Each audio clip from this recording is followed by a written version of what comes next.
Okay, this is the sprinkler vacuum breaker. Setup is water supply comes out of the house. There's a shut-off valve in the basement and comes out. And this is the shut-off valve for outside for this unit right here. You can turn it on like that. Problem is right here where my thumb is, it's cracked. So what we're gonna do is plan on taking this portion out and then put a new one in here. As you can see, this one already has a little union or coupler in it. Today I'm gonna actually, instead of trying to work with this portion of it, I'm gonna go ahead and make a cut right here somewhere and then remove this portion right here and then put a new one in there and then solder the union back on, or coupler. Hang on. Before making the cut, I'd like to usually use my emery cloth and clean out the area, because once you cut it and trying to sand it down becomes slightly difficult. So what I'm gonna do is go ahead and clean it first and mark it. That's where I'm gonna cut it, and then I'm gonna take the unit apart.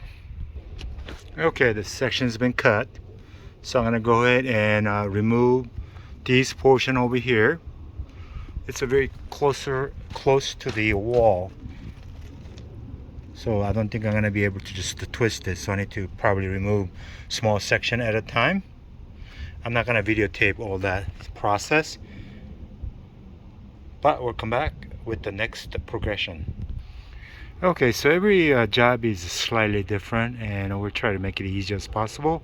In this case, there is a clearance between the actual vacuum breaker and the wall, and only thing I have to do is go ahead and remove this, and I should be able to turn this around this way to remove it completely. Okay, so I did remove this, but the busted bottom piece of the shut-off valve is still remaining. So I'm gonna go get a wrench, 2 of them, one to hold it right there and the other one to pry it off. Okay, be right back. Okay, so I took the part off, which was this, and then now I got the new part right here. What I have to do is go ahead and Teflon 4, 5, 6 times around the threads here, and then put this on and put the rest of the unit, and then I'll come back on how to solder this portion.